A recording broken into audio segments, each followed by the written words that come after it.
ಅತ್ಯುನ್ನತ ಹುದ್ದೆಗಳನ್ನು ಪಡೆಯಬೇಕು ಅನ್ನುವಂಥ ದೃಢ ಇಚ್ಛಾಶಕ್ತಿ ಮತ್ತು ಕಠಿಣ ಪರಿಶ್ರಮ ಇದ್ದರೆ ಯಾರಾದರೂ ಕೂಡ IAS, IPS ಸೇರಿದಂತೆ ಉನ್ನತ ಅಧಿಕಾರಿಗಳಾಗಬಹುದು.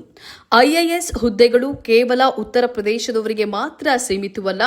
ನಮ್ಮ ಭಾಗದ ಅನೇಕರು ಕನ್ನಡ ಮಾಧ್ಯಮದಲ್ಲಿಯೇ ಪರೀಕ್ಷೆ ಬರೆದು ಯಶಸ್ಸನ್ನ ಸಾಧಿಸಿದ್ದಾರೆ ಎಂದು ಬೆಂಗಳೂರು ಬಂದಿಖಾನೆ DIG ಜಿನೇಂದ್ರ ರಣಗಾವಿ IPS ಹೇಳಿದ್ರು. ಇನ್ನು ಪಟ್ಟಣದ ಕಲ್ಮಠ ಗುರುಭವನದಲ್ಲಿ ಅಖಿಲ ಭಾರತ ವೀರಶೈವ ಲಿಂಗಾಯತ ಮಹಾಸಭಾ ಮಾನ್ವಿ ತಾಲೂಕು ಘಟಕ, ಮಾಧ್ಯಮ ಸಮಿತಿ, ಮಾನ್ವಿ ಸಿರಿವಾರ ಕವಿತಾಳ ತಾಲೂಕು ಖಾಸಗಿ ಕಾಲೇಜುಗಳ ಉಪನ್ಯಾಸಕರ ಸಂಘ, ಭೀಮಾರಾಯ ಸ್ಟಡಿ ಸರ್ಕಲ್ ಹಾಗೂ ದೆಕ್ಸೋಚಿ ಸ್ಪರ್ಧಾತ್ಮಕ ಮಾಸಪತ್ರಿಕೆ ಸಂಯುಕ್ತಾಶ್ರಯದಲ್ಲಿ ಆಯೋಜಿಸಿದಂತಹ ಒಂದು ದಿನದ ಉಚಿತ ಸ್ಪರ್ಧಾತ್ಮಕ ಪರೀಕ್ಷೆಗಳ ತರಬೇತಿ ಕಾರ್ಯಾಗಾರವನ್ನು ಉದ್ಘಾಟಿಸಿ ಅವರು ಮಾತನಾಡಿದರು. ಇಂದಿನ ದಿನಗಳಲ್ಲಿ ಕೃತಕ ಬುದ್ಧಿಮತ್ತೆ ಬಳಕೆಯಿಂದ ಅನೇಕ ಉದ್ಯೋಗಗಳಲ್ಲಿ ಬದಲಾವಣೆಗಳು ಆಗ್ತಾ ಇವೆ. ಕೇವಲ ಅಕಾಡೆಮಿಕ್ ಪದವಿಗಳಿಂದ ಉದ್ಯೋಗ ದೊರೆಯೋದು ಕಷ್ಟವಾಗಿದ್ದು, ಹೆಚ್ಚಿನ ಸರ್ಕಾರಿ ನೇಮಕಾತಿಗಳು ಸ್ಪರ್ಧಾತ್ಮಕ ಹೈದರಾಬಾದ್ ಕರ್ನಾಟಕ ಪ್ರದೇಶಕ್ಕೆ 371J ಮೀಸಲಾತಿ ದೊರೆತಿರೋದ್ರಿಂದ ಈ ಭಾಗದ ವಿದ್ಯಾರ್ಥಿಗಳಿಗೆ ಹೆಚ್ಚಿನ ಅವಕಾಶಗಳಿವೆ. ಇತ್ತೀಚೆಗೆ ಸರ್ಕಾರ 70,000 ಹುದ್ದೆಗಳ ನೇಮಕಾತಿಗೆ ಆದೇಶ ಹೊರಡಿಸಿದ್ರೂ ಕೂಡ ಸಮರ್ಪಕ ತರಬೇತಿಯ ಕೊರತೆಯಿಂದ ಈ ಭಾಗದ ವಿದ್ಯಾರ್ಥಿಗಳು ಹೆಚ್ಚಿನ ಅವಕಾಶಗಳನ್ನು ಬಳಸಿಕೊಳ್ಳಲು ಸಾಧ್ಯವಾಗ್ತಾ ಇಲ್ಲ.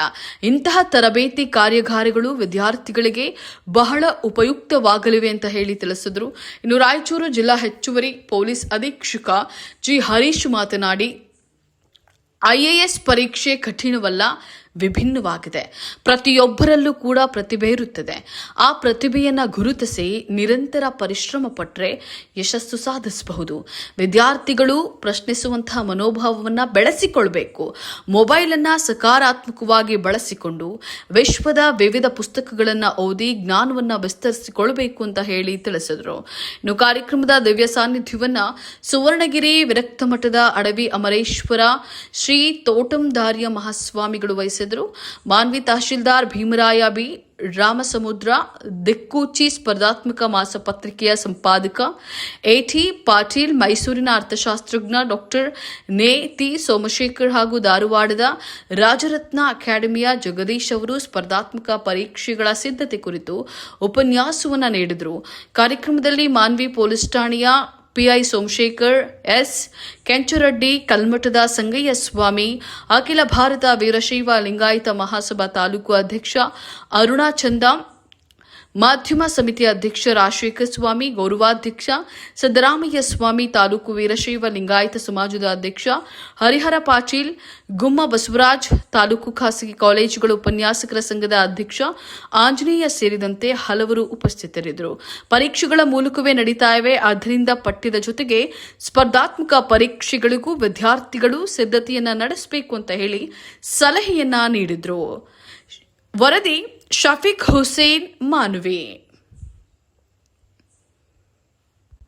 ಅದೇ ರೀತಿ ರಾಯಚೂರಿನ ಜಿಲ್ಲಾ ಹೆಚ್ಚುವರಿ ಪೊಲೀಸ್ ಅಧೀಕ್ಷಕರಾಗಿರ್ತಕ್ಕಂಥ G ಹರೀಶ್ ಸಾಹೇಬ್ರೆ, ಅದೇ ರೀತಿ ನಮ್ಮೆಲ್ಲ ಈ ಕಾರ್ಯಕ್ರಮದ ಬೆನ್ನೆಲುಬಾಗಿ ನಿಂತು ಪ್ರತಿಯೊಂದು ಈ ಒಂದು ಹೈದರಾಬಾದ್ ಕರ್ನಾಟಕ, ಅದರಲ್ಲಿಯೂ ನಮ್ಮ ಮಾನ್ವಿ ತಾಲೂಕಿನ ವಿದ್ಯಾರ್ಥಿಗಳ ವಿದ್ಯಾಮಟ್ಟವನ್ನು ಹೆಚ್ಚಿಸಬೇಕು ಅನ್ನೋ ಒಂದು ಪ್ರಯತ್ನದಲ್ಲಿರ್ತಕ್ಕಂಥ ನಮ್ಮ ಮಾನವೀಯ ಮೆಚ್ಚಿನ ತಹಸೀಲ್ದಾರ್ ಆಗಿರ್ತಕ್ಕಂಥ ಶ್ರೀ ಭೀಮರಾಯ ಬಿ ರಾಮಸಮುದ್ರ ಅವರೇ, ಅದೇ ರೀತಿ ಆತ್ಮೀಯರು ಆಗಿರ್ತಕ್ಕಂಥ ನಮ್ಮ ಮಾನವೀಯ PI ಆಗಿರ್ತಕ್ಕಂಥ ಕೆಂಚರಡ್ಡಿ ಸಾಹೇಬ್ರೆ ಮತ್ತು AT ಪಾಟೀಲ್ ಅವರೇ, ನೇತಿ ಸೋಮಶೇಖರ್ ಅವರೇ, ಶ್ರೀ ಜಗೀಶ್ ಅವರೇ, ಇವತ್ತು ಏನು ಕಾರ್ಯಕ್ರಮ ಮಾಡ್ತಾಯಿದ್ವಿ, ಅಖಿಲ ಭಾರತ ವೀರಶೈವ ಲಿಂಗಾಯತ ಮಹಾಸಭಾ ಮಾನ್ವಿ ತಾಲೂಕಾ ಘಟಕ, ಮಾನ್ವಿಯಲ್ಲಿ ವಿದ್ಯಾರ್ಥಿಗಳ ಗುಣಮಟ್ಟವನ್ನು ಸುಧಾರಿಸ್ಬೇಕಂತ ಪ್ರಯತ್ನ ನಾವು ಅಧಿಕಾರಕ್ಕೆ ಬಂದಾಗಲಿಂದ ಈ ಒಂದು ಪ್ರಯತ್ನವನ್ನು ಮಾಡ್ತಾಯಿದ್ವಿ. ಕಳೆದ ಬಾರಿ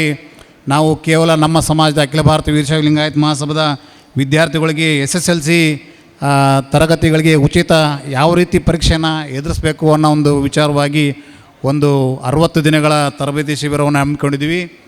ಅದೇ ರೀತಿ ಕಳೆದ ಬಾರಿ ಕೂಡ ನಾವು ಈ ಸ್ಪರ್ಧಾತ್ಮಕ ಪರೀಕ್ಷೆಗಳಿಗೆ ಉಚಿತ ಕಾರ್ಯಾಗಾರವನ್ನು ಕಳೆದ ಬಾರಿ ನಮ್ಮ ಖಾಸಗಿ ಶಾಲೆಗಳ ಉಪನ್ಯಾಸಕರ ಸಂಘ ಮತ್ತು ಅಖಿಲ ಭಾರತ ವೀರಶೈವ ಮಹಾಸಭಾ ಸಂಘ ಸಂಯುಕ್ತ ಆಶ್ರಯದಲ್ಲಿ ಮಾಡಿದ್ದೀವಿ. ಅದೇ ರೀತಿ ಈ ಬಾರಿ ಕೂಡ ನಾವು ಮಾಡ್ತೇವೆ ಅಂದಾಗ ನಮ್ಮ ಮಾನ್ವೀಯ ತಹಸೀಲ್ದಾರ್ ಅವರು ಭಾಳ ಇದರ ಬಗ್ಗೆ ಹೆಚ್ಚಿನ ಆಸ್ಥೆ ವಹಿಸಿ ಈ ಒಂದು ಇದಕ್ಕೆ ತಮ್ಮ ಒಂದು ಅಪಾರವಾದ ಕೊಡುಗೆಯನ್ನು ನೀಡಿದ್ದಾರೆ. ಅವ್ರದ್ದೇ ಆದ ಒಂದು ಅಭಿಮಾನಿಗಳ ಬಳಗ ಭೀಮರಾಯ ಸ್ಟಡಿ ಸರ್ಕಲ್ ಹಾಗೂ ದಿಕ್ಸೂಚಿ ಸ್ಪರ್ಧಾತ್ಮಕ ಪತ್ರಿಕೆಯ ಸಂಪಾದಕರಾಗಿರ್ತಕ್ಕಂಥ ಎ ಟಿ ಪಾಟೀಲ್ ಅವರು ಕೂಡ ಈ ಬಾರಿ ನಮ್ಮೊಂದಿಗೆ ಕೈ ಜೋಡಿಸಿ ಈ ಒಂದು ಕಾರ್ಯಕ್ರಮವನ್ನು ಮಾಡಿದ್ದಾರೆ. ಈ ಒಂದು ಕಾರ್ಯಕ್ರಮ ಕೇವಲ ಈ ಸ್ಪರ್ಧಾತ್ಮಕ ಪರೀಕ್ಷೆಗಳಂದರೆ ಕೇವಲ ಉದ್ಯೋಗ ಪಡೆಯುವಂಥ ಒಂದು ದಾರಿ ಅಲ್ಲ, ಅವು ನಮ್ಮ ಜ್ಞಾನ, ಶಿಸ್ತು ಮತ್ತು ಆತ್ಮವಿಶ್ವಾಸವನ್ನು ಹೆಚ್ಚಿಸುವಲ್ಲಿ ಈ ಒಂದು ಉಚಿತ ತರಬೇತಿ ಕಾರ್ಯಾಗಾರ ಪ್ರತಿಯೊಬ್ಬ ಅಭ್ಯರ್ಥಿಗೂ ತಮ್ಮ ಕನಸುಗಳನ್ನು ನನಸು ಮಾಡಿಕೊಳ್ಳುವಂಥ ಒಂದು ನಿಟ್ಟಿನ ಒಂದು ಪ್ರಯತ್ನವಾಗಿದೆ. ಯಶಸ್ಸು ಅದೃಷ್ಟದಿಂದ ಬರೋದಿಲ್ಲ, ನಮ್ಮ ಸತತ ಪ್ರಯತ್ನ ಮತ್ತು ಸಮಯೋಚಿತ ತಯಾರಿಯಿಂದ ಬರುತ್ತೆ. ಈ ಒಂದು ಕಲಿಯಲು ಸಿಕ್ಕ ಪ್ರತಿಯೊಂದು ಅವಕಾಶ ಕೂಡ ಅಮೂಲ್ಯ. ಈ ಅವಕಾಶವನ್ನು ನಮ್ಮ ಮಾನವೀಯ ತಾಲೂಕಿನ ಎಲ್ಲ ವಿದ್ಯಾರ್ಥಿಗಳು ಸೂಕ್ತವಾಗಿ ಬಳಸ್ಕೊಳ್ಬೇಕು. ಎಲ್ಲ ವಿದ್ಯಾರ್ಥಿಗಳಿಗೆ ನನ್ನ ಒಂದು ಅಖಿಲ ಭಾರತ ವೀರಶೈವ ಮಹಾಸಭಾ ವತಿಯಿಂದ ಹಾಗೂ ಈ ಒಂದು ಸಂಯುಕ್ತಾಶ್ರಯದಲ್ಲಿ ಏನು ಸೇರ್ತೀವಿ ನಮ್ಮೆಲ್ಲ ಸಂಘದ ವತಿಯಿಂದ ಒಂದೇ ಉದ್ದೇಶ, ನಮ್ಮಲ್ಲಿ ಈ ಒಂದು ತರಬೇತಿಯಿಂದ ನೀವೆಲ್ಲರೂ ಉತ್ತಮ ರೀತಿಯಲ್ಲಿ ಅಂಕ ಪಡೆದು ತೇರ್ಗಡೆ ಆಗಬೇಕು.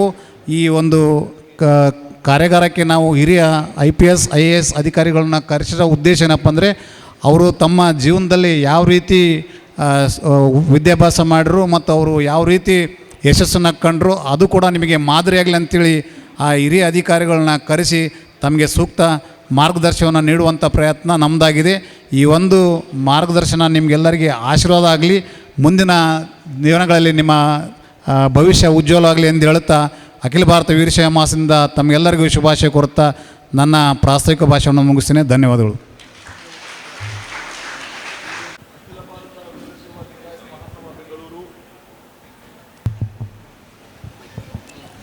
ಅಖಿಲ ಭಾರತ ವೀರಶೈವ ಲಿಂಗಾಯತ ಮಹಾಸಭಾ ಬೆಂಗಳೂರು ಮಾನ್ವಿ ತಾಲೂಕು ಘಟಕ ಮಾಧ್ಯಮ ಸಮಿತಿ ಮಾನವಿ ಹಾಗೂ ಸ್ಪರ್ಧಾತ್ಮಕ ಪರೀಕ್ಷೆಗಳಿಗೆ ಉಚಿತ ತರಬೇತಿ ಕಾರ್ಯಾಗಾರ ಈ ಒಂದು ವೇದಿಕೆಯಲ್ಲಿ ಆಸೀನರಾಗಿರುವ ಪೂಜ್ಯರಿಗೆ ಒಡಮಟ್ಟು ಮತ್ತು ನಮ್ಮ ಗುರುಗಳಾದಂಥ ಎ ಟಿ ಪಾಟೀಲರಿಗೆ ನಮಸ್ಕರಿಸಿ, ನೇತಿ ಸೋಮಶೇಖರ್ ಅವರಿಗೆ ವಂದಿಸಿ, ವೇದಿಕೆಯಲ್ಲಿರುವ ಎಲ್ಲ ಗಣ್ಯಮಾನ್ಯರಿಗೆ ಅಭಿನಂದನೆಗಳನ್ನು ಸೂಚಿಸುತ್ತಾ ಈ ಒಂದು ಕಾರ್ಯಾಗಾರಕ್ಕೆ ಆಗಮಿಸಿರುವಂಥ ಎಲ್ಲ ವಿದ್ಯಾರ್ಥಿನಿಯರೇ, ಮಾಧ್ಯಮ ಮಿತ್ರರೇ ಮತ್ತು ಶಿಕ್ಷಕ ವೃಂದವೇ, ಈ ಒಂದು ಕಾರ್ಯಕ್ರಮ ನಾವು ಆಯೋಜನೆ ಮಾಡ್ತಾ ಇದ್ದೀವಿ. ನೀವು ಏನಾದರೂ ಮಾಡಿ ಹೇಗಾದರೂ ಮಾಡಿಕೊಂಡು ಒಂದಿನ ಬಿಡು ಮಾಡಿಕೊಂಡು ಬೆಂಗಳೂರಿಂದ ಬರಲೇಬೇಕು ಅಂತ ಈ ಸ್ಪರ್ಧಾತ್ಮಕ ಪರೀಕ್ಷಾ ಕ್ಷೇತ್ರದಲ್ಲಿನ ಭೀಷ್ಮ ಪಿತಾಮಹ ಅನಿಸಿಕೊಂಡಿರುವಂಥ ಎ ಟಿ ಪಾಟೀಲ್ ಸರು ನಮಗೆ ಕೇಳಿದಾಗ ಇಲ್ಲ ಅನ್ನಲಿಕ್ಕೆ ಆಗಲಿಲ್ಲ. ನಾನು ಹೇಳಿದೆ, ಯಾವುದಾದ್ರೂ ಒಂದು ರವಿವಾರ ಸಂಡೇ ನೀವು ಫಿಕ್ಸ್ ಮಾಡಿ ಅಂತ ಹೇಳಿದೆ. ಇನ್ಫ್ಯಾಕ್ಟ್ ಈ ಕಳೆದ ಒಂದು 15 ದಿವಸದಲ್ಲಿ ನಾನು 10-12 ದಿವಸ ಬರೀ ಟೂರ್ ಆಗಿದೆ. ಆದರೂ ಕೂಡ ಸರ್ ಹೇಳಿದ್ದಾರೆ ನಾನು ಬಿಡಲೇಬಾರ್ದು, ಯಾಕೆಂದರೆ ಅವರ ಒಂದು ಉತ್ಸಾಹ ಈ ಒಂದು ವಯಸ್ಸಿನಲ್ಲಿ ಅವರ ಉತ್ಸಾಹ ಯುವಕರಿಗೂ ಇಲ್ಲ. ಏನಾದರೂ ಮಾಡಿ ನಮ್ಮ ವಿದ್ಯಾರ್ಥಿಗಳಿಗೆ ಜ್ಞಾನ ದಾಸೋಹ ಆಗಬೇಕು, ಏನಾದರೂ ಮಾಡಲಿ ನಮ್ಮ ವಿದ್ಯಾರ್ಥಿಗಳು ಉನ್ನತ ಹುದ್ದೆಗಳನ್ನು ಅಲಂಕರಿಸಬೇಕು, ಏನಾದರೂ ಮಾಡಲಿ ನಮ್ಮ ಕ್ಷೇತ್ರಕ್ಕೆ ಅಭಿವೃದ್ಧಿ ಆಗಬೇಕು. ಸೊ ಇಂಥ ಒಂದು ಅದಮ್ಯ ಉತ್ಸಾಹವನ್ನು ಇಟ್ಟುಕೊಂಡು ಹೇಳಿದಾಗ ನಾನು ಬಂದೇ ಬರ್ತೀನಿ ಅಂತ ಹೇಳಿದೆ. ಸೊ ಇವತ್ತು ಫಸ್ಟ್ ಟೈಮ್ ನಾನು ಮಾನ್ವಿಗೆ ಬರ್ತಾ ಇರೋದೇ ಫಸ್ಟ್ ಟೈಮ್ ನೋಡಿದಾಗ ಭಾಳ ಸಂತೋಷ ಅನ್ನಿಸ್ತು. ಈ ಸಿಂಹದ ಎಡೆಗೆ ಓಡಿ ಹೋಗಿ ಅದನ್ನು ಹಿಡ್ಕೊಂಡು ಹೋಗ್ತದೆ. ಹಿಡ್ಕೊಂಡು ಬಂದು ಅದಕ್ಕೆ ಒಂದು ಏನು ಒಂದು ಬಾವಿಯೊಳಗೆ ತನ್ನ ಪ್ರತಿಬಿಂಬವನ್ನು ತೋರಿಸುವಂಥ ಪ್ರಯತ್ನವನ್ನು ಮಾಡ್ತದೆ. ಆ ಪ್ರತಿಬಿಂಬ ಹೆಂಗಿತ್ತಂದ್ರೆ, ನಾನು ನೋಡು ನನಗೆ ಹೆಂಗೆ ಮೀಸೆದಾವ, ನನಗೆ ಹೆಂಗೆ ನಾನೆಷ್ಟು ಬಲಾಢ್ಯನದೇನೆ, ನಿನ್ನಲ್ಲೂ ಕೂಡ ಅಂಥ ಶಕ್ತಿ ಇದೆ, ನಿನ್ನಲ್ಲೂ ಕೂಡ ಅಂಥ ಶಕ್ತಿ ಇದೆ. ನೀನು ಅದನ್ನು ಕಣ್ಕೊಳ್ಳದೆ ಹೋದರೆ ನೀನು ಎಲ್ಲ ಹೇಡಿಗಳಂತೆ ಕುರಿಗಳಂಗೆ ನಿನ್ನ ಬದುಕಾಗ್ತದೆ. ಹಾಗಾಗಿ ನೀನು ಈ ರಾಜ್ಯವನ್ನು ಅಂದರೆ ಈ ಕಾಡನ್ನಾಳುವಂಥ ಶಕ್ತಿ ನಿನಗಿದೆ, ನೀನು ಮುಂದಿನ ಸಿಂಹ ಅನ್ನೋದನ್ನು ಮಾತನ್ನು ಆ ದೊಡ್ಡ ಸಿಂಹ ಅದಕ್ಕೆ ಹೇಳಿದಾಗ ತನ್ನ ಅರಿವು, ತನ್ನ ಜ್ಞಾನ, ತನ್ನಲ್ಲಿರುವಂಥ ಶಕ್ತಿ ಮನವರಿಕೆ ಆಗ್ತದಂತೆ. ಅದೇ ರೀತಿ ಈ ಕಥೆಯನ್ನು ಹೇಳುವ ಉದ್ದೇಶ ಇಷ್ಟೇ. ಇಲ್ಲಿ ಬಂದಿರುವಂಥ ಎಲ್ಲ ವಿದ್ಯಾರ್ಥಿಗಳಲ್ಲಿಯೂ ಕೂಡ ಅಂಥ ಶಕ್ತಿ ಇದೆ. ಅಂಥ ಎಲ್ಲ ಯಾಕಂತಂದರೆ ಈ ಎಲ್ಲ IPS ಆಗಿರ್ಬೋದು, IAS ಎಲ್ಲ ಹುದ್ದೆಗಳನ್ನು ಮನುಷ್ಯನೇ ನಿರ್ಮಾಣ ಮಾಡಿರುವಂಥದ್ದು. ಹಾಗಾಗಿ ಮನುಷ್ಯ ನಿರ್ಮಾಣ ಮಾಡಿರುವಂಥ ಈ ಎಲ್ಲ ಪರೀಕ್ಷೆಯೊಳಗೆ ಮನುಷ್ಯನ ಉತ್ತೀರ್ಣ ಆಗುವಂಥ ಶಕ್ತಿ ಅವನಿಗಿದೆ ಅನ್ನೋದನ್ನು ತಮಗೆಲ್ಲರಿಗೂ ಕೂಡ ಮನವರಿಕೆ ಮಾಡಲಿಕ್ಕಾಗಿ ಎಲ್ಲ ಪದಾಧಿಕಾರಿಗಳು ಅನುಭವದ ಶಿಖರವನ್ನೇ ತಂದಿರಿ ಇಲ್ಲಿ ಈ ಮುಖಾಂತರ ನಿರ್ಮಾಣ ಮಾಡಿಕೊಟ್ಟಿದ್ದಾರೆ. ಹಾಗಾಗಿ ತಾವೆಲ್ಲರೂ ಕೂಡ ಇದರ ಸದುಪಯೋಗವನ್ನು ಮಾಡಿಕೊಳ್ಬೇಕು. ಜೊತೆಗೆ ಇನ್ನೊಂದು ಕತೆ ಏನಂತಂದರೆ, ನಾವೆಲ್ಲರೂ ಕೂಡ ಭಾಳ ದಿನಗಳಿಂದ ಅಂದರೆ ಅನೇಕ ಕಾರ್ಯಕ್ರಮದೊಳಗಾಗಿರ್ಬೋದು, ಒಳ್ಳೊಳ್ಳೆ ಸನ್ನಿವೇಶದೊಳಗೆ ನಾವು ಕೇಳ್ತಾ ಬರ್ತೀವಿ. ಏನಂತಂದರೆ, ಒಬ್ಬ ಶಿಲ್ಪಿ ಒಂದು ಸುಂದರವಾಗಿರುವಂಥ ಕಲ್ಲನ್ನು ಅಂದರೆ ಒಂದು ಮೂರ್ತಿಯನ್ನು ನಿರ್ಮಾಣ ಮಾಡಬೇಕು ಅಂತ ತಿಳ್ಕೊಂಡು ಒಂದು ಕಾಡಿನ ಮಧ್ಯದೊಳಗೆ ಹೋಗ್ತಾನೆ. ಅವನು ಕಾಡು ಸುತ್ತೆಲ್ಲ ಸುತ್ತಿದ್ರು ಕೂಡ ಅವನಿಗೆ ಒಂದು ಸುಂದರವಾಗಿರುವಂಥ ಕಲ್ಲು ಸಿಗುವುದಿಲ್ಲ. ಹಾಗಾಗಿ ಸುತ್ತಾ ಹೋಗ್ತಾ ಬೆಟ್ಟದ ಮಧ್ಯದೊಳಗೆ ಒಂದು ಸುಂದರವಾಗಿ ಒಂದು ಬಂಡೆ ಕಲ್ಲು ಸಿಗ್ತದೆ. ಆ ಕಲ್ಲನ್ನು ತೆಗೆದುಕೊಂಡು ಆ ಒಂದು ಗ್ರಾಮದೊಳಗೆ ಹೆಂಗೆ ನಾವು ಮುಂಚಿತವಾಗಿ ಆರ್ಡರ್ ಮಾಡ್ತೇವಲ್ಲ ಹಂಗೆ ಒಂದು ಮೂರ್ತಿ ಕೇಳಿರ್ತಾರೆ. ಆವಾಗ ಆ ಶಿಲ್ಪಿ ಸುಂದರವಾಗಿರುವಂಥ ಮೂರ್ತಿಯನ್ನು ಕೆತ್ತಲಿಕ್ಕೆ ಪ್ರಾರಂಭ ಮಾಡ್ತಾನೆ. ನೂರಾರು ಹೊಡೆತಗಳನ್ನು ತಿಂದಿರುವಂಥ ಒಂದು ಕಲ್ಲು ಏನಾಗ್ತದೆ ಅಂದರೆ ಮಧ್ಯದೊಳಗೆ ಒಡೆದು ಹೋಗ್ತದೆ. ಆವಾಗ ಅವನೇ ವಿಚಾರ ಮಾಡ್ತಾನೆ, ಇದು ಮೂರ್ತಿ ಆಗಲಿಕ್ಕೆ ಯೋಗ್ಯ ಅಲ್ಲ ಅಂತ ತಿಳ್ಕೊಂಡು ಆ ಕಲ್ಲನ್ನು ಬದಿಗೆ ಸರಿಸ್ತಾನೆ. ಇನ್ನೊಂದಿರುವಂಥ ಕಲ್ಲು ಅಂದರೆ ಒಂದು ಕಲ್ಲದ ಎರಡು ಭಾಗದೊಳಗೆ ಒಂದು ಒಡೆದು ಹೋಗ್ತದೆ, ಇನ್ನೊಂದು ಸುಂದರವಾಗಿರುವಂಥ ಮೂರ್ತಿ ಆ ಹೊಡೆತಗಳನ್ನು ತಾಳ್ತಾ ಇರ್ತದೆ. ಆವಾಗ ಆ ಶಿಲ್ಪಿ ಹೇಳ್ತಾನಂತ, ನೀನು ಇದರಂಗೆ ಹೇಡಿ ಆಗಕ್ಕೆ ಹೋಗಬೇಡ, ಇದರಂಗೆ ನೀನು ಒಡೆದು ಹೋಗ್ಲಿಕ್ಕೆ ಹೋಗಬೇಡ, ಇನ್ನೊಂದಿಷ್ಟು ತಾಳು ನಿನ್ನ ಬದುಕು ಸುಂದರವಾಗ್ತದೆ ಅಂದಾಗ ಆ ಶಿಲ್ಪಿಯ ನೂರಾರು ಹೊಡೆತಗಳನ್ನು, ಸಾವಿರಾರು ಹೊಡೆತಗಳನ್ನು ತಿಂದಿರುವಂಥ ಆ ಕಲ್ಲು ಸುಂದರವಾಗಿರುವಂಥ ಮೂರ್ತಿ ಆಗ್ತದೆ. ಮೂರ್ತಿ ಆಗಿರುವಂಥ ಕಲ್ಲನ್ನು ಭವ್ಯವಾಗಿರುವಂಥ ನಿರ್ಮಾಣ ಮಾಡಿರುವಂಥ ದೇವಸ್ಥಾನದ ಗರ್ಭಗುಡಿಯೊಳಗೆ ಪೂಜನೆಯ ಸ್ಥಾನದೊಳಗೆ ಅದು ನಿಂತರೆ ಯಾವ ಕಲ್ಲು ಒಡೆದು ಹೋಗಿರ್ತದೋ ಅದು ಅದೇ ದೇವಸ್ಥಾನವನ್ನು ನೋಡಲಿಕ್ಕೆ ಬಂದಿರುವಂಥ ಎಲ್ಲರ ಪಾದದೊಳಗಿರುವಂಥ ಮೆಟ್ಟಲಾಗಿ ನಿರ್ಮಾಣ ಆಗ್ತದೆ. ಯಾಕೆ ಈ ಕಥೆಯನ್ನು ಹೇಳಿದೆ ಅಂತಂದರೆ, ನನ್ನಿಂದ ಆಗುವುದಿಲ್ಲ, ನನ್ನಿಂದ ಏನು ಈ ಉದ್ಯೋಗವನ್ನು ಅಥವಾ ಈ ಸ್ಪರ್ಧಾತ್ಮಕ ಪರೀಕ್ಷೆಯೊಳಗೆ ನಾನು ಉತ್ತೀರ್ಣಕ್ಕೆ ಆಗುವುದಿಲ್ಲ ಅನ್ನುವಂಥ ಭಯ ನಿಮ್ಮಲ್ಲಿ ಏನಾದರೂ ಇದ್ದರೆ, ಇಲ್ಲಿರುವಂಥ ಎಲ್ಲ ಅನುಭವದ ಶಿಖರವೇ ಆಗಿರುವಂಥ ಎಲ್ಲ ಪದಾಧಿಕಾರಿಗಳಲ್ಲಿ ಹಾಗೂ ಅದರಲ್ಲೇ ಉತ್ತೀರ್ಣರಾಗಿರುವಂಥ ಎಲ್ಲ ಶಿಕ್ಷಕರಲ್ಲಿ ತಮ್ಮ ಅನುಭಾನದ ಪ್ರಶ್ನೆಗಳನ್ನು ಕೇಳಿದರೆ ನಿಮಗೆ ನಿಮ್ಮಲ್ಲಿರುವಂಥ ಭಯವೆಂಬ ಆ ಕಲ್ಲಿನ ಚೂರುಗಳು ದೂರವಾಗಿ ಒಂದು ಸುಂದರವಾಗಿರುವಂಥ ಮೂರ್ತಿ ನೀವು ಆಗ್ತೀರಿ. ಜಗತ್ತಿಗೆ ಆದರ್ಶವಾಗಿರುವಂಥ ಈ ದೇಶವನ್ನು ಕಟ್ಟುವಲ್ಲಿ ತಮ್ಮೆಲ್ಲರ ಪಾತ್ರವೂ ಕೂಡ ಮಹತ್ವವಾಗಿರ್ತದೆ ಅನ್ನುವಂಥ ಮಾತುಗಳನ್ನು ಹೇಳಿ, ಜೊತೆಗೆ ಮುಖ್ಯವಾಗಿ ಹೇಳೋದೇನಂತಂದರೆ, ಈ ಸ್ಪರ್ಧಾತ್ಮಕ ಯುಗದೊಳಗೆ ಅನೇಕ ಜನರು ಕೆಲವು ಬಾರಿ ಎಕ್ಸಾಮ್ದೊಳಗೆ ಫೇಲ್ ಆಗಿಬಿಟ್ರೆ ಏನು ಮಾಡಿಬಿಡ್ತಾರೆ ಅಂದರೆ ಆತ್ಮಹತ್ಯೆಯನ್ನು ಮಾಡ್ಕೊಳ್ಳೋದು ಅಥವಾ ತುಂಬ ಮಾನಸಿಕವಾಗಿ ಕುಗ್ಗಿ ಹೋಗಿ ಏನು ಮಾಡಿಬಿಡ್ತಾರೆ ಅಂದರೆ ಈ ಸಮಾಜದಿಂದ ಒಂದಿಷ್ಟು ದೂರ ಇರಲಿಕ್ಕೆ ಪ್ರಯತ್ನವನ್ನು ಮಾಡ್ತಾರೆ. ಯಾವುದೇ ಕಾರಣಕ್ಕೂ ಪರೀಕ್ಷೆ ಅನ್ನುವಂಥದ್ದು ನಮ್ಮ ಭಗವಂತ ಈ ಜಗತ್ತಿನೊಳಗೆ ನಮ್ಮನ್ನು ಹುಟ್ಟಿದಾಕ್ಷಣದಿಂದ ಹಿಡಿದುಕೊಂಡು ನಾವು ಸಾಯುವವರೆಗೆ ಪ್ರತಿಯೊಬ್ಬರಿಂದಲೂ ಪ್ರತಿಯೊಂದು ಕ್ಷಣದಲ್ಲೂ ನಾವು ಸ್ಪರ್ಧೆಯನ್ನು ಮಾಡಲೇಬೇಕು. ಸ್ಪರ್ಧೆಯನ್ನು ಮಾಡ್ತಾ ಹೋದಾಗ ಮಾತ್ರ ಈ ಸಮಾಜದೊಳಗೆ ನಾವು ಗುರುತಿಸಿಕೊಳ್ಳಲಿಕ್ಕೆ ಸಾಧ್ಯವಾಗ್ತದೆ. ಯಾವ ವ್ಯಕ್ತಿ ಸ್ಪರ್ಧೆಯಿಂದ ಹಿಂದೆ ಸರಿತಾನೆ ಅವನನ್ನು ಸಮಾಜ ಯಾವತ್ತಿಗೂ ತುಚ್ಛವಾಗಿ ಕಾಣ್ತದೆ. ಹಾಗಾಗಿ ಒಂದು ಬಾರಿ ನೀವು ಫೇಲ್ ಆಗಿರಿ ಅಂತ ತಿಳ್ಕೊಂಡು ಯಾವುದೇ ಕಾರಣಕ್ಕೂ ದುಡುಕಿ ನಿರ್ಧಾರವನ್ನು ತೊಗೊಳ್ಬೇಡ್ರಿ. ಯಾಕಂದರೆ ನಮ್ಮ ಕಡೆ ಹಳ್ಳಿ ಒಳಗೊಂದು ಮಾತು ಹೇಳ್ತಾರೆ, ಏನಂತಂದ್ರೆ, ನೀವು ಒಂದು ವೇಳೆ ಏನಾದರೂ ಪರೀಕ್ಷೆಯೊಳಗೆ ಫೇಲ್ ಆಗಿರಿ ಅಂತ ತಿಳ್ಕೊಂಡು ಆತ್ಮೀಯತೆಯನ್ನು ಮಾಡಿಕೊಂಡು ಅಥವಾ ನೀವೇನಾದರೂ ಸತ್ತು ಹೋದರೆ ಅವರು ಎಷ್ಟು ಸುಂದರವಾಗಿ ಒಂದು ಹಾಸ್ಯವನ್ನು ಹೇಳ್ತಾರಂತಂದ್ರೆ, ನೀವು ಒಂದು ಬಾರಿ ಇದು ಪರೀಕ್ಷೆಯೊಳಗೆ ಫೇಲ್ ಆಗಿರಂತ ಸತ್ರ ಮತ್ತೆ ಹುಟ್ಟಬೇಕು, ಮತ್ತು 1ನೇತಿಂದ ಪ್ರಾರಂಭ ಮಾಡಬೇಕು. 1ನೇತೆ ಓದಬೇಕು, 2ನೇತೆ ಓದಬೇಕು, 10th ಓದಬೇಕು, PUC ಡಿಗ್ರಿ ಎಲ್ಲ ಓದಿ ಮತ್ತೆ ಅದನ್ನೇ ಎಕ್ಸಾಮ್ ಬರೀಬೇಕು. ಹಾಗಾಗಿ 1 ವರ್ಷದ ಪರೀಕ್ಷೆಯೊಳಗೆ ಫೇಲ್ ಆಗಿ ನಾನು ಸಾಯೋದಕ್ಕಿಂತ ಮತ್ತೆ ಇಂಥಲ್ಲಿರುವಂಥ ಎಲ್ಲ ಅನುಭವಿಗಳ ನುಡಿಗಳನ್ನು ಕೇಳಿ ಮತ್ತೆ ಪರೀಕ್ಷೆಯೊಳಗೆ ನೀವು ಪ್ರಯತ್ನವನ್ನು ಮಾಡಿದರೆ ಖಂಡಿತವಾಗಿ ಕೂಡ ಯಾವುದೇ ಥರದ ಪರೀಕ್ಷೆಗಳಾಗಿರ್ಬೋದು, ನೀವು ಕಂಡಿರುವಂಥ ಎಲ್ಲ ಕನಸುಗಳು ನನಸಾಗ್ತದೆ.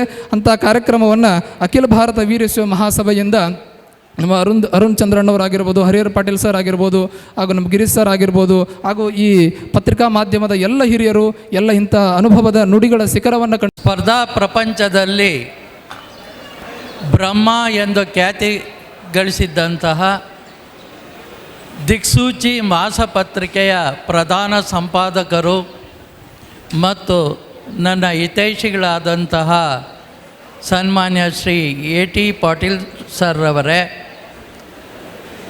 ಜಗದೀಶ್ ರವರೇ, ವೇದಿಕೆ ಮೇಲೆ ಇರುವ ಎಲ್ಲ ಆತ್ಮೀಯರೇ, ಶಿಕ್ಷಕ ಬಂಧುಗಳೇ, ಪತ್ರಿಕಾ ಮಾಧ್ಯಮ ಮಿತ್ರರೇ, ನೆಚ್ಚಿನ ವಿದ್ಯಾರ್ಥಿನಿಯರೇ, ತರಗತಿ ಪ್ರಾರಂಭ ಆಗ್ತಾ ಇದೆ. ಬಹುಶಃ ನಿಮ್ಮ ತಾಳ್ಮೆಗೆ ಇದು ಒಂದು ಸವಾಲು ಅಂತಲೇ ನಾನು ಭಾವಿಸ್ತೀನಿ. ಅದು ಯಾವ ರೀತಿ ನಿಮ್ಮನ್ನು ನನ್ನ ಜೊತೆಯಲ್ಲಿ ತೆಗೆದುಕೊಂಡು ಹೋಗಬೇಕು ಅಂತ ಯೋಚನೆ ಮಾಡ್ತಾಯಿದ್ದೀನಿ. ಅದಕ್ಕೂ ಮೊದಲು ಕರ್ನಾಟಕ ಇತಿಹಾಸದಲ್ಲಿಯೇ ಅರ್ಥಶಾಸ್ತ್ರ ವಿಷಯದಲ್ಲಿ ಇತಿಹಾಸ ಸೃಷ್ಟಿಸಿದ ಒಂದು ಪುಸ್ತಕ, ಅದು ಸಾಮಾನ್ಯ ಅರ್ಥಶಾಸ್ತ್ರ. ನಾನೇ ಬರೆದಿರ್ತಕ್ಕಂಥ ಸಾಮಾನ್ಯ ಅರ್ಥಶಾಸ್ತ್ರ ಸಂಪುಟ 1, ಸಂಪುಟ 2, 2,500 ಪುಟಗಳಿರ್ತಕ್ಕಂಥ 2 ಅಮೂಲ್ಯವಾದ ಗ್ರಂಥಗಳನ್ನು, ಅಂದರೆ 3ನೇ ಆವೃತ್ತಿಯನ್ನು ಕಾಣ್ತಾ ಇದೆ. ಎಷ್ಟೋ ಜನರಲ್ಲಿ ಓದುಗರ ಸಂಖ್ಯೆ ಕಡಿಮೆ ಆಗ್ತಿದೆ ಅನ್ನೋ ಒಂದು ಭಾವನೆ ಇದೆ. ಆ 2,000 ಪುಟಗಳಿರ್ತಕ್ಕಂಥ ಒಂದು ಗ್ರಂಥ 3ನೇ ಬಾರಿಗೆ ಪರಿಷ್ಕೃತಗೊಂಡು ಪ್ರಕಟವಾಗ್ತಾ ಇರ್ತಕ್ಕಂಥದ್ದು ಎಷ್ಟೋ ಈ ಭಾಗದ ಅಧಿಕಾರಿಗಳು ನನಗೆ ಫೋನ್ ಮಾಡಿ ಹೇಳ್ತಾ ಇರ್ತಾರೆ, ಪ್ರೊಫೆಸರ್ಗಳು, ಸರ್ ನಿಮ್ಮ ಪುಸ್ತಕವನ್ನು ಓದಿ ನಾವು ತೇರ್ಗಡೆ ಬಂದಿದ್ದೀವಿ, ನಾವೇ ಸ್ವತಃ ನಮ್ಮ ಸ್ನೇಹಿತರಿಗೆ 10 ಕಾಪಿಯನ್ನು ಕೊಡಿಸ್ತಾ ಇದ್ದೀವಿ ಅಂತ. ಅದಕ್ಕಿಂತ ಒಬ್ಬ ಲೇಖಕನಿಗೆ ಇನ್ನೇನು ಬೇಕು? ಆ 2 ಸಂಪುಟವನ್ನು ದಿಕ್ಸೂಚಿ ಪತ್ರಿಕೆಯ ಪ್ರಧಾನ ಸಂಪಾದಕರಾದಂತಹ A.T. ಪಾಟೀಲ್ರವರಿಗೆ ತಮ್ಮ ಸಮ್ಮುಖದಲ್ಲಿ ನೀಡ್ತಾ ಇದ್ದೀನಿ. ಸರ್, ದಯವಿಟ್ಟು ಅದನ್ನು ಸ್ವೀಕಾರ ಮಾಡಬೇಕು ಅಂತ ಕೇಳ್ಕೊಳ್ತಾರೆ.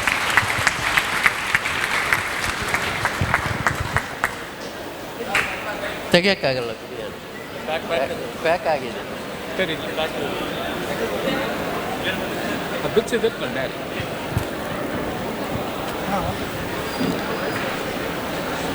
ಸ್ವಲ್ಪ ತಾಳ್ಮೆಯಿಂದ ನನ್ನ 2 ಮಾತುಗಳನ್ನು ಕೇಳಿದ್ರೆ ಬಹುಶಃ ನಿಮಗೆ ಚೈತನ್ಯ ಬರುತ್ತೆ ಅಂತ ನಾನು ಭಾವಿಸಿದ್ದೇನೆ.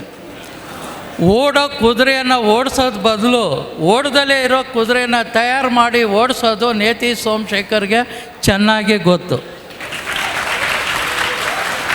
ನನಗೆ ಆ ಒಂದು ನಂಬಿಕೆ ಇದೆ.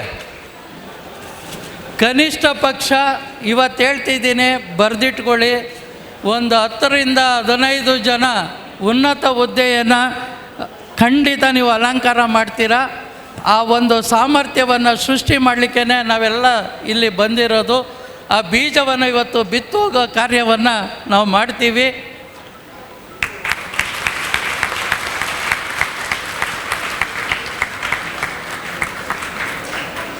ಇದಕ್ಕೆ ನಿಮ್ಮೆಲ್ಲರ ಸಹಕಾರ ಮುಖ್ಯ. ಮಾನ್ಯ ಶ್ರೀ ನೇತಿ ಸೋಮಶೇಖರ್ ಅವರ ನನ್ನ ಸ್ನೇಹ ಒಂದು 25 ವರ್ಷ ಹಿಂದಿಂದು, ಜೊತೆಗೆ ಕಣಗಾವಿಯವರು ಕೂಡ ಇಲ್ಲಿ ಇವತ್ತು ಈ ಪುಸ್ತಕನ ಅವರು ಸುಮಾರು 90 ಪುಸ್ತಕಗಳನ್ನ, 60 ಪ್ರಬಂಧಗಳನ್ನ, 200 ಲೇಖನಗಳು ಬರೆದಂಥದ್ದು, best teacher award, Kannada Seva Ratna ಪ್ರಶಸ್ತಿ 1, 2, 10 ಬರೆದಿದ್ದಾರೆ. ಅವರು ಈ ಪುಸ್ತಕಕ್ಕೆ ನಾನೇ ಹಿನ್ನೆಲೆ ಕೂಡ ಬರೆದಿದ್ದೀನಿ, ಹಿನ್ನುಡಿ ಕೂಡ ಬರೆದಿದ್ದೀನಿ. ಏನಂತಂದರೆ, ಇಂಥ ಒಂದು ಪುಸ್ತಕ ಒಬ್ಬರು ಬರಿತಾರಪ್ಪ ಅಂದರೆ ಅವ್ರದಿಂದ ಅಧ್ಯಯನ ಎಷ್ಟಿರ್ತದಂದರೆ ಅದು ದೊಡ್ಡದು. ಅದನ್ನು ನೀವೆಲ್ಲರೂ ಸರಿಯಾಗಿ ಬಳಕೆ ಮಾಡ್ಬೇಕನ್ನೋದು ನನ್ನದೊಂದು ಪ್ರಾರ್ಥನೆ. ಆಮೇಲೆ ಒಂದು ಮಾತು ಹೇಳಲಿಕ್ಕೆ ಇಷ್ಟಪಡ್ತೇನೆ, ಆಮೇಲೆ ಇವರು ಮಾತಾಡಿದ ನಂತರ ನಾನು ಮಾತಾಡ್ತೇನೆ. ನಿಮಗೆ ಈ ಸಂಸ್ಥೆ ಇದನ್ನು ಫಂಕ್ಷನ್ ನಡೆಸೋಣ ಅಂತ ನಮ್ಮಲ್ಲಿ ಬಂದ್ರಲ್ಲ, ನಮ್ಗೆ ಯಾರಿಗಾದ್ರೂ ಇಬ್ಬರಿಗೆ ಹೇಳ್ರಿ ಅಂದರು. ಯಾರಿಗೆ ಹೇಳ್ಬೇಕು? ನನಗೂ ಇದು ಅನ್ನಿಸ್ತು, ಇಲ್ಲ ಬೇಡ, ಒಂದು ಕಾರ್ಯಾಗಾರ ಮಾಡ್ತಾರಂತಂದರೆ ಅದಕ್ಕೊಂದು 2 ಕಣ್ಣು ಕೊಡೋಣ ಅನ್ನಿಸ್ತು. ಒಂದು ಕಣ್ಣು ಜಿನೇಂದ್ರ ಕಣಗಾವಿಯಲ್ಲ, ಅವರು ಕನಿಗಾವಿ, ಹೆಂಗಂದ್ರೆ ಒಂಥರ ಗೋಲ್ಡ್ ಮೈನ್ ಇದ್ದಂಗೆ. ಸುಮಾರು 15ರಿಂದ 20 ವರ್ಷ ಸ್ಪರ್ಧಾತ್ಮಕ ಪರೀಕ್ಷೆಗಳು ಕಟ್ತಕ್ಕಂಥವ್ರಿಗೆ ರಕ್ತ ಮಾಂಸದ, ಅವರ ನರನಾಡಿಗಳಿಗೆ ರಕ್ತ ಮಾಂಸದ ತುಂಬಿದಂಥ ವ್ಯಕ್ತಿ. ಅವರು ಸಣ್ಣ ಪುಟ್ಟ ವ್ಯಕ್ತಿ ಅಲ್ಲ. ಅವರು ನಾನು ಅಲ್ಲಿಂದ ಬರ್ತೀರೇನಂದ್ರೆ ಬರ್ತಂದ್ರು. ಇಲ್ಲಿ ಯಾರು ಬರ್ತಾರೋ, ಎಷ್ಟು ಮಂದಿ ಕುಂದಿರ್ತಾರೋ, ಒಂದು ಮಾತು ಕೇಳಲಿಲ್ಲ. ಒಬ್ಬ IGP ಆದಂಥ ಒಬ್ಬ ವ್ಯಕ್ತಿ ಅಲ್ಲಿಂದ ಬಂದು ಇಲ್ಲಿ ಹುಡುಗರು ಎಷ್ಟಿರ್ತಾರೆ ಏನಂತ ಗೊತ್ತಿಲ್ಲ, ಅವ್ರು 10 ಹುಡುಗರು ಇರ್ಬೋದು, 20. ಯಾಕಂದರೆ ಯಾವುದೇ ಒಂದು ಸಾಹಸ, ಯಾವುದೇ ಒಂದು ಸಾಧನೆ ಹುಟ್ಟೋದು ಒಂದು ಸಣ್ಣ ಗುಡಿಸಲಲ್ಲೇ ಹೊರ್ತು, ಸಣ್ಣ ಮನಸ್ಸಿನಲ್ಲೇ ಹೊರ್ತು ಎಲ್ಲಿಯೂ ಅಲ್ಲ. ಅಂಥವಕ್ಕೆ ಒಂದು 4 ಇನ್ಸ್ಪಿರೇಷನ್ ಮಾಡೋಣ ಅಂತ ಅಲ್ಲಿಂದ ಓಡೋಡಿ ಬಂದಾರಲ್ಲ, ಅವರಿಗೆ ನಾನು ಏನು ಧನ್ಯವಾದ, ಏನು ಹೇಳಿದ್ರು ಕಡಿಮೆನೇ ನಿಜವಾಗ್ಲು. ಅವರಿಗೆ ನಿಮ್ಮೆಲ್ಲರ ಪರವಾಗಿ ಒಂದು ದೊಡ್ಡ ಚಪ್ಪಾಳೆ ಕೊಟ್ಟರೆ ಅವ್ರಿಗೆ ನಾನು ಒಂದು ಥ್ಯಾಂಕ್ಸ್ ಹೇಳ್ತೇನೆ. ಯಾಕಂದರೆ 25 ವರ್ಷದಿಂದ ಅವ್ರು ನೋಡಿದ್ದೀನಿ ನಾನು ಹೆಂಗೆ ಬೆಳೆದಿದ್ದಾರೇನಂತ. ನೇತಿ ಸೋಮಶೇಖರ್ ಅವರು ಕೂಡ ಅಷ್ಟೇ, ಅವ್ರನ್ನ ದಿಕ್ಸೂಚಿ ಸ್ಟಾರ್ಟ್ ಮಾಡಿದಾಳಿಂದ ಹಾಗೇ ಬಂದ್ಕಂತ ಹೋಗಿ ಅವ್ರು ಮಾಡಿರೋದು ಅಷ್ಟೇ. ಸಾಕಷ್ಟು ಪುಸ್ತಕಗಳು ಬರೆದಿದ್ದಾರೆ ಎಲ್ಲರೂ. ಅವರಿಬ್ಬರು ಇಲ್ಲಿ ಬಂದಿರೋದಂದರೆ ಒಂದು 2 ಕಣ್ಣು ಕೊಟ್ಟಂಗೆ. ಆ 2 ಕಣ್ಣನ್ನು ನೀವು ಯಾವ ದೃಷ್ಟಿಯಲ್ಲಿ ನೋಡ್ತಿರೋ ನಿಮಗೆ ಸೇರಿರೋದು. ಏನ್ರ ನಾನೇನು ಇಲ್ಲಿ ಬರ್ತೇನೆ, ನೀವು ಯಾವಾಗಾರ ಬರ್ರಿ, ನನ್ನ ಮನೇಲಿ 25 ಲಕ್ಷ ರೂಪಾಯಿ ಪುಸ್ತಕ ಇದ್ದಾವೆ, ನೀವು ಯಾವಾಗಾರ ನಾನು ಏನು ಓದಬೇಕು ಅಂದರೆ ಇಲ್ಲೇ ಕವಿತಾಳದಲ್ಲಿ ಇರ್ತೇನೆ, ಖಂಡಿತ ಹೇಳ್ತೇನೆ, ಖಂಡಿತ ಮಾಡ್ತೇನೆ. ಯಾಕಂದ್ರೆ ನನ್ನ ನೆಲಕ್ಕೆ ನಾನು ಆ ಸಲ್ವಿ ಸಲ್ಲಿಸ್ಬೇಕಾದ ನನ್ನ ಕರ್ತವ್ಯ ಅಂತ ಮಾಡ್ತೇನೆ. ಆಮೇಲೆ ಮಾತಾಡ್ತೇನೆ ನಾನು. ಇದನ್ನು ಈಗ ಸದ್ಯಕ್ಕೆ ವಿದ್ಯಾರ್ಥಿ ವಿಭಾಗದ ಹೆಂಗೆ ಓದಬೇಕು ಹೆಂಗಂತ ಅನುಭವದ ಕಣಿ ಕೂಡ ಇವರು ಕೂಡ ಹಾಗೇ. ಇದೊಂದು ಕೂಡ ಗೋಲ್ಡ್ ಮೇನೆ ಅವ್ರಿಗೆ ಕೊಡ್ತೇನೆ. ಮುಂದಿನ ಮಾತು